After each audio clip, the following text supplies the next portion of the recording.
अस्सलाम वालेकुम दोस्तों। मेरा नाम है हैदर अली और आप देख रहे हैं अली फैक्ट हाउस। दोस्तों, एक रात सुल्तान महमूद गजनवी सो रहा था कि अचानक इसकी आंख खुल गई। फिर लाख चाहा कि दोबारा नींद आ जाए, मगर नींद कोसों दूर निकल चुकी थी। बिस्तर पर तड़पता और करवटें बदलता रहा। जब किसी तरह आंख ना लगी तो खुदा तर्स बादशाह को ख्याल आया कि शायद कोई मजलूम फरियाद लाया है या कोई फकीर भूखा आया है, इसलिए नींद चट कर गई है। तो इसने गुलाम को हुक्म दिया कि बाहर जाकर देखो कि कौन है। गुलाम ने बाहर जाकर देखा तो कोई ना था और वापस आकर कहा, जहां अपना कोई शख्स नहीं है। महमूद ने फिर सोचा कि सोया जाए, मगर नींद ना आनी थी और ना आई। वही बेचैनी और घबराहट पैदा हो गई। गुलामों को दोबारा कहा कि अच्छी तरह देख के आओ, कौन दाद को आया है। गुलाम दौड़े हुए गए, इधर उधर देखा और वापस आकर बोले, हजूर कोई नहीं है। सुल्तान को शुबा हुआ कि शायद गुलाम तलाश करने से जी चुराते हैं। गुस्सा में खुद खड़ा हुआ और तलवार हाथ में लिए हुए बाहर आ गया।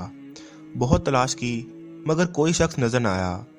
करीब ही एक मस्जिद थी। इसके दरवाजे पर आकर अंदर की तरफ झांका तो आस्ता आस्ता किसी के रोने की आवाज आई। करीब पहुंचकर देखा तो एक शख्स फर्श पर पड़ा हुआ नजर आया। इसका मुंह जमीन से लगा हुआ था, आंखों से आंसू जारी थे, आहे भर रहा था और चुपके चुपके कह रहा था कि ए अज़े गम नदीदा ख्वारी, अज़े गम माँ कजा खबरदारी, खफ्ता मांदी चौबख्त माहमा शब, तोचा दानी जरजंदे बेदारी। फिर कहने लगा कि सुल्तान का दरवाज़ा बंद है तो क्या, सुबहान का दरवाज़ा तो खुला है। अगर महमूद वली सो रहा है तो हर्ज नहीं, माबूद अजली तो जाग रहा है। महमूद ये सुनकर इसके बिल्कुल करीब पहुंचकर बोला, महमूद की शिकायत क्यों करता है? वो तो सारी रात तेरी तलाश में बेचैन है। बता तुझे क्या तकलीफ है, किसने सताया है और क्यों, और किस घर से आया है। ये सुनकर वो शख्स उठ खड़ा हुआ और फूट फूट कर रोता हुआ बोला, हजूर एक दरबारी के हाथों सताया हुआ हूँ, मगर इसका नाम नहीं जानता। इसने मेरी इज्जत खाक में मिला दी। आधी रात को मस्ती के आलम में मेरे घर आता है और मेरी शरीके ज़िंदगी की असमत को दागदार करने की कोशिश करता है। अगर आपने इस तलवार की आप से इस दाग को ना धोया तो कल क़यामत के दिन मेरा हाथ होगा और आपका गिरेबान। ये सुनकर महमूद को मजहबी और शाही हमीयत के जोश से पसीना आ गया। गुस्सा से कांपती हुई आवाज़ में बोला, बता क्या इस वक्त भी वो मलून वहीं होगा? इस शख्स ने जवाब दिया, अब तो बहुत रात गुजर चुकी है, शायद चला गया हो, लेकिन मुझे डर है कि वो फिर आएगा। सुल्तान ने कहा, अच्छा इस वक्त तो जाओ, मगर जिस वक्त वो आए मुझे तलाक करो। इस शख्स ने सुल्तान को दुआ दी और रुखसत होकर चला गया। और रुखसत होकर चला ही था कि सुल्तान ने ठहरने का हुक्म दिया और पहरेदारों से कहा कि देखो, ये जिस वक्त भी आए, ख्वाह मैं सोता हूँ या जागता हूँ, इसको फौरन मुझ तक पहुँचा दो। इतना कहकर महमूद अंदर आया और वो शख्स अपने घर चला गया। तीसरी रात वो शख्स शाही महल के सरा के दरवाजे पर पहुंचा। पहरेदारों ने इसकी शक्ल देखते ही सुल्तान की खिदमत में पहुंचा दिया।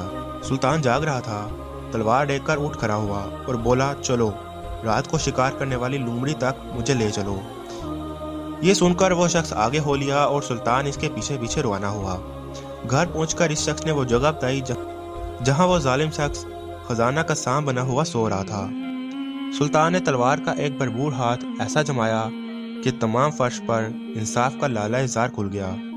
इसके बाद सुल्तान मुरा और मजलूम साहब खाना को बुलाकर फरमाया, अब तो महमूद से खुश हो। ये कहकर महमूद ने मुसल्ला मंगवाया और एक तरफ बिछाकर 2 रकात शुक्राना की नमाज पढ़ी और फिर इस शख्स से मुखातिब होकर पूछा, घर में कुछ खाने को हो तो लाओ।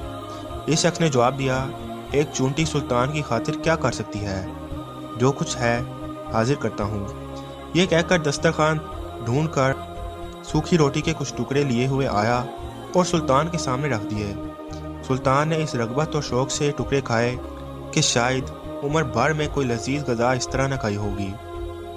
खाने से फारिग होकर सुल्तान ने इस शख्स से कहा कि मुझे माफ़ करना, मैंने तुम्हें खाने के लिए तकलीफ दी, लेकिन सुनो, बात यह है कि जिस रोज़ तुम मिले और अपना दुखड़ा सुनाया, इस वक्त मैंने कसम खाई थी कि जब तक इस खबीस के सर को इसके शाने से जुदा करके तुम्हारे घर को पाक न कर दूंगा, रिस्क को हराम समझूंगा।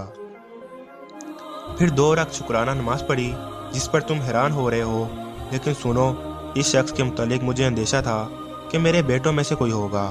میں اپنے دل میں کہتا تھا کہ میرے درباریوں اور مصاحبوں کو اتنی جرت نہیں ہو سکتی کہ وہ میرے مزاج سے واقف ہوتے ہوئے ایسی حرکت کریں۔ میں جس قدر زیادہ سوچتا گیا اسی قدر میرا یقین بڑھتا گیا۔ اتنی بڑی گستاخی کی ہمت صرف بادشاہ کی اولاد کو ہو سکتی ہے، کیونکہ یہ عام طور پر غرور کے نشہ میں مست رہتے ہیں۔